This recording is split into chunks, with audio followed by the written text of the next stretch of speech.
first time I've ever said this, so I'm not crying wolf. This is not an election. This is a referendum. That is a big difference. An election is not a referendum on the future of a country. See, something that we must explain to people. Most Americans think that the left and the right, the Democrats and the Republicans, want to get to the same place, but they have different means of getting there. That is not true. We do not want to get to the same place. That's why I prefer clarity to agreement. Their vision of a beautiful America is not our vision of a beautiful America. You must know this. You must be able to recite it. If I awaken you at 3:30 in the morning, you have to be clear on why this is so. I spoke to you of the American Trinity, which I explained at length in my just published book, Still the Best Hope, and I beg you to read. I borrow a copy from a friend. Do anything, but it explains it. We have a distinctive value system. Liberty, in God we trust, e pluribus unum. The left prefers egalitarianism to liberty. The left prefers a secular state, a secular society to a God-based society. And the left prefers multiculturalism to e pluribus unum. We have utterly unbridgeable differences about what America should be.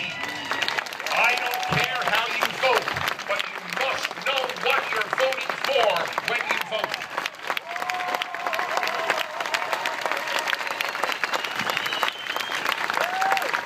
Leftism is not Americanism. And once again, for those in the press who wish to distort me, this does not mean that if you're on the left, you don't love America. It means the ideology is not the same as the American ideology, unless you believe there is no such thing as an American value system, in which case, obviously, what I said would be meaningless. This is a battle over whether we become Europe, whether we are Sweden, West, or we are the United States of America. That is what this election is about.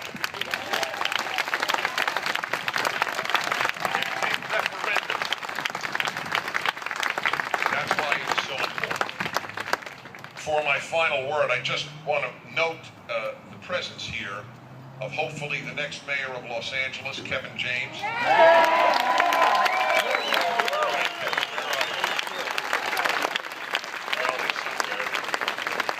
Where are you, Kevin? Where are you?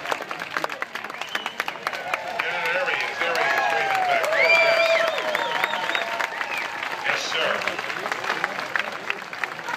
I want to call this next wonderful woman. I did not know her from Eve prior to her being nominated for Senate, to run for Senate on the Republican Party ticket from California. This woman is a gem. We are honored to have Elizabeth Emken as our nominee. Elizabeth.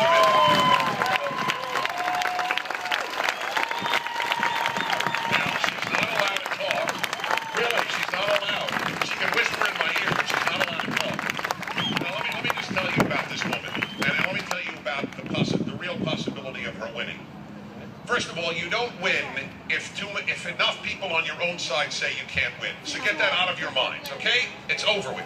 If LA can be turned around, if every one of you works on 5 people and say, I just want to know, can you name one thing Diane Feinstein has done for California? If you can name one, then vote for her. That's fine. That's fine. Just say that to your relatives and your friends. Tell me why this woman who has just simply, basically gotten a lot richer being a senator, she's a lovely lady, I have nothing against her. She shouldn't be senator. I just heard, did you see ABC, local KABC News here, asked her in an interview, why won't you debate Elizabeth Emken? She got up from her chair, patted the interviewer on the back, and walked out.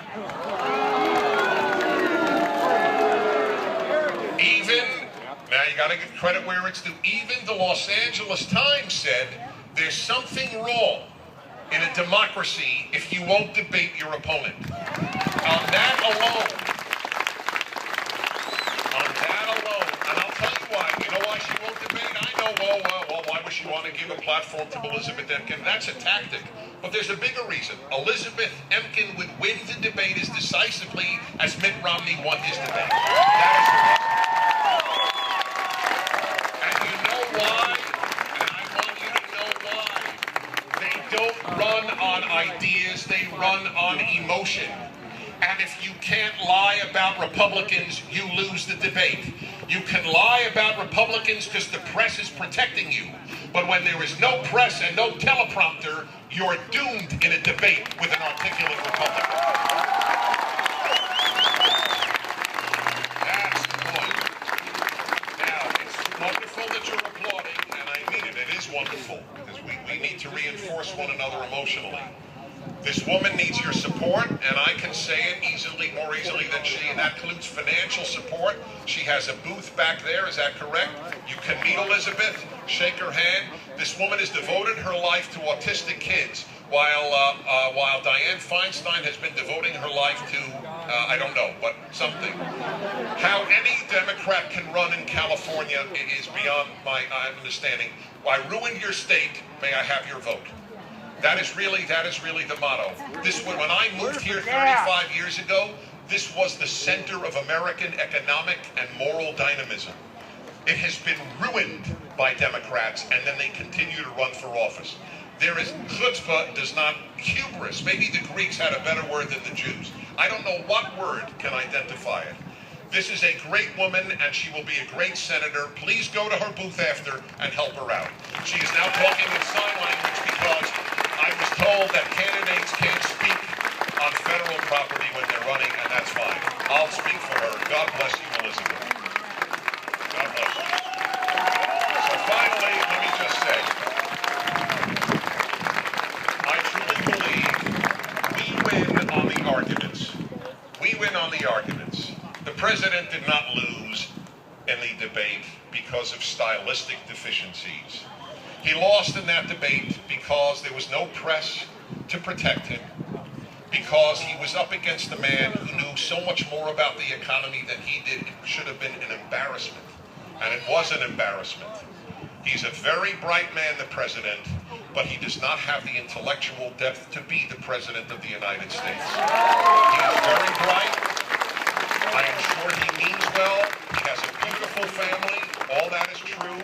He does not deserve to be the president of the United States, and Mitt Romney does, as do all these other candidates. Thank you. This was a beautiful day, and I'm honored to be here. God bless you.